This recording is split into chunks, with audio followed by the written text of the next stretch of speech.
Hey guys, it's Ryan. This video we're gonna jump over to the other um, big picture topic and talk about mechanics. So we talked all about biology of tooth movement. Now we're gonna talk about how the heck a bracket and wire move a tooth, how they apply force on a tooth. So here's a stress strain curve, and this is literally, I mean, we could probably spend God knows how much time on this, but there's so much information here, and it's really, really important. Um, so we're going to kind of dissect this one step at a time. A stress strain curve, it explains behavior of any elastic material. So as I'm talking, if you have like a paper clip nearby and or a rubber band, that might be really helpful just to kind of understand this stuff a little bit more. So if you get a paper clip and rubber band, that'd be awesome. So um, let's start just by looking at the axes. So we have stress on the y-axis. This is measured in typically megapascals for ortho, and strain, which is a distance. And I guess I should define these things. So this is similar to a force displacement curve. It looks kind of similar. Force is simply a load that that an object or something applies to something else. You push on something, you pull on something, you're applying a force. Displacement is the distance that that object moves in response to the force. So that's force and displacement, and those are external. It's external to the object experiencing the force and experiencing the displacement. Stress and strain. Stress is internal force and strain is internal displacement. Instead of a person pushing on a box, it's the wire itself is getting bent and experiencing the stress and strain within itself. So you can think in terms of stress being an internal force and strain being an internal displacement or internal deflection. That is what these terms mean. So stress is megapascals and strain is some millimeters or something like that of distance. Now, I guess we can just talk quickly about what all these things mean. So the first part of this graph, I colored blue, and that's for elastic deformation. So with the rubber band, if you pull it apart and let it come back together, it's undergoing elastic deformation because as you pull it apart, it's changing shape, and as soon as you let go of the force, as soon as it's no longer experiencing that stress, it reverts back to its original shape. If you've ever seen like those rubber band animal wristband things, I mean, I never wore them or anything. I'm just saying. If you've ever, if you know what I'm talking about, like they're kind of shaped like different an animal or something, and you wear it on your wrist and you stretch it out, and as soon as you take them off, they revert back to their original shape. So that's something that's undergoing elastic deformation. It's not a permanent change. Whereas plastic deformation is just that. So if you took the paper clip and you were to bend it a little bit and it stays where you bent it to, it underwent plastic deformation. But if you were to say push on the paper clip a little bit and have it bend but not, and then have it like snap back to its original form, that's when it's still undergoing elastic deformation. It's when you have to push past a certain threshold here. You have to apply a certain amount of stress and a certain amount of force, and the paper clip has to experience a certain amount of stress and strain to get to a point where it undergoes a permanent physical change, and you'd have to bend it back to where it originally started from. So that's kind of the difference between elastic and plastic deformation. So let's talk this through. We have this linear part of the curve to start in the elastic deformation zone. That abides by Hooke's law, which says stress and strain have a linear relationship, and the slope of that is called the elastic modulus, or the modulus of elasticity. And so the more vertical that this slope is, the stiffer an object is. So think the paperclip is going to have a much steeper slope, and a more horizontal slope is going to be a springier object. So think the rubber band will be more horizontal here in this region.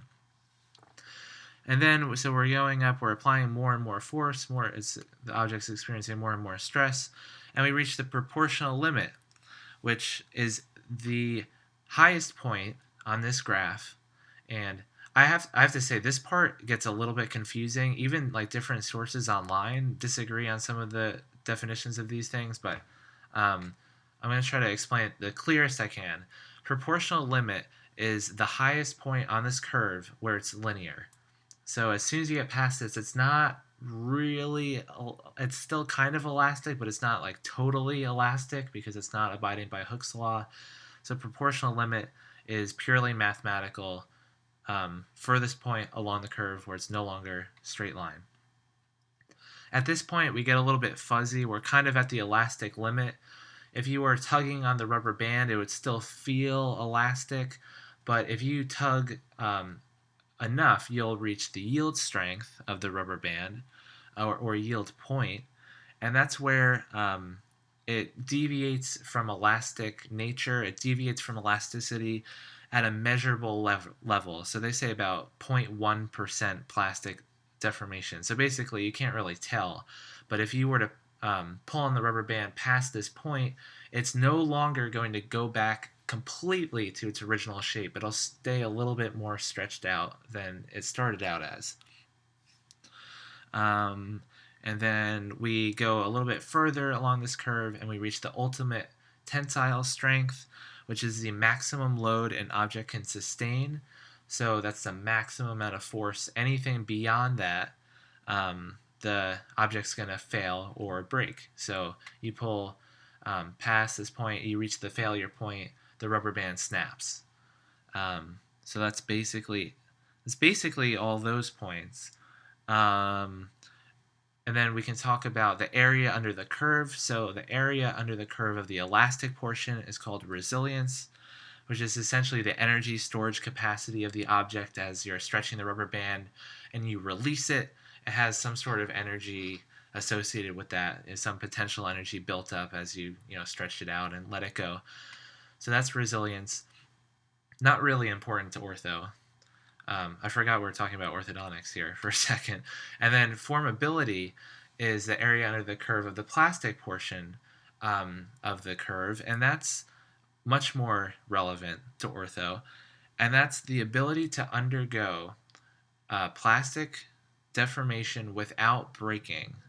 So it's like if you have a orthodontic wire and you're pushing on it, you're bending it, you're forming it, essentially. You're changing its shape. It's undergoing plastic deformation, but it's not snapping. It's not breaking. So that's a really ideal trait. You typically want a wire that can be formed. A stainless steel wire that can be formed is really useful. And while we're talking about orthodontic wires, there are really three main components that are all in here somewhere: strength, stress, strength, or is it? I guess I didn't list this, but strength, springiness, and range are the three super important qualities of an orthodontic wire. Let's see. I want to see if I can. I guess I can't draw. Oh yeah, maybe I can. So strength is the best definition I can come up with is how much force the wire can resist before permanently deforming. Or sometimes it refers to how much force before it breaks. So that's how. So it's kind of like the force that the wire can withstand before permanent deformation occurs. So strength kind of has to do with these 3 points. It has to do with the height of the curve. It has to do with how the yield strength and the ultimate tensile strength, which is useful because they have strength in the title. And so it has to do more with how much load the wire can resist without breaking or without permanently deforming. Springiness has to do with this right here, with the slope. As we talked about, we talked more vertical stiffer, more horizontal springier, and so stiffness is essentially just the opposite. It's the complete 1 over E is referring to that. So, and stiffness is actually very important because stiffness directly tells you how much force a wire will put on a bracket that's out of place. So if you have a wire that's formed to the arch, it's super stiff and you have to bend it out to reach a bracket that's out of place.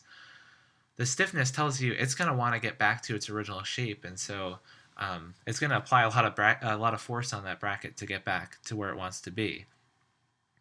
And then range is the third most important, and that's really this horizontal line going from the yield strength to 0 point.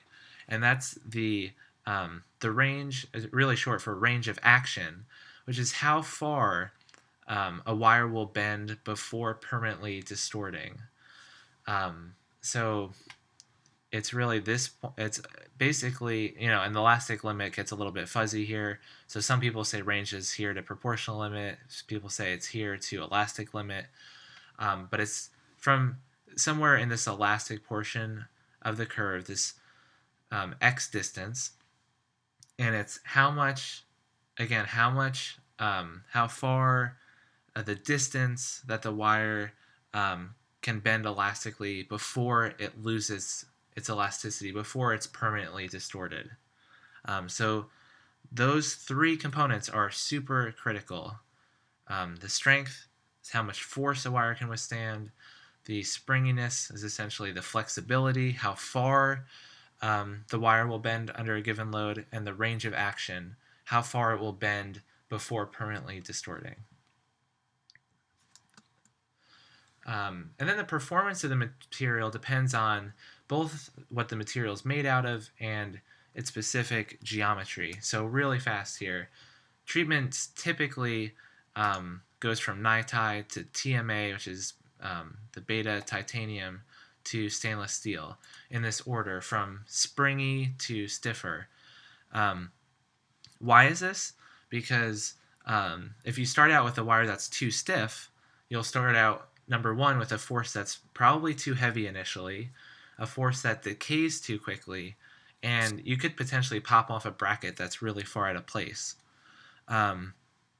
So we start with NiTi, but why don't we just stick with this? Well, if we have a wire that's too weak, if we bite on a hard piece of candy or something, we could potentially permanently distort the NiTi wire if it's not strong, because it won't take much force before it permanently distorts, because remember, that's the definition of strength. And it will lose its elasticity and it won't want to revert back to its original shape. So that's a problem. And that's basically what I say here. NiTi you can't form as easily. It won't, if you want to change its shape, it won't listen to you, essentially. And then stainless steel will respond to your bends much better. And then just for geometry, a round wire slides through brackets, whereas a rectangular wire enables you, in a rectangular wire bracket slot, enables you to apply torque. If we double the diameter, we increase strength, we increase stiffness, and we half the range of action. And if we increase the length of something, we decrease strength, we increase springiness, and increase range. And these things, if you kind of think about thickening a wire, you think it makes sense that it would become stronger and stiffer. And if you increase the length of a wire, it makes sense it wouldn't be as strong and has more range of flexibility. And then these calculations are for cantilevers. So so a wire is supported only on one side, so that would be like at the distal most portion of the mouth. And a supporting beam is pretty much everywhere else between two brackets. And this is kind of like a fast calculation. You you multiply strength by 2 if it's loosely attached to both sides of the beam, and if it's tightly fixed, you can multiply the strength by 4. And then, really fast, rubber bands, they're really useful. They have a great elastic range. You can stretch them really far and they still have a good amount of strength, but they fatigue really quickly. They absorb water in the mouth, they deteriorate, their elastic performance gets weaker over time, so they fatigue a lot quicker than metal does. So it causes more like an interrupted force rather than a continuous, quote-unquote, continuous force. Alright guys, thanks so much for watching. I hope these videos were helpful, and leave a like if you found them helpful, and I'll see you all next time.